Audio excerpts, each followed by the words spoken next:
একটা, এরপরে আবার 6 ঘন্টা পরে আবার একটা বীজ দিতে পারেন 8 ঘন্টার মধ্যে মাথায়। দুটা বীজ দিলে সবচেয়ে বেটার।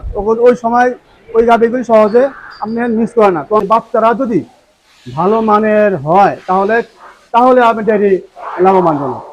আর যদি সে বাচ্চারা যদি দুর্বল হয়, পার্সেন্টেজ কম হয়, হ্যাঁ, বাচ্চাটা যদি না টিকে বা মারা যায় তাহলে ওই ডেয়ারি আমি সারা জীবন যদি ডেয়ারি করতে পারে কিন্তু লাভবান হবে না।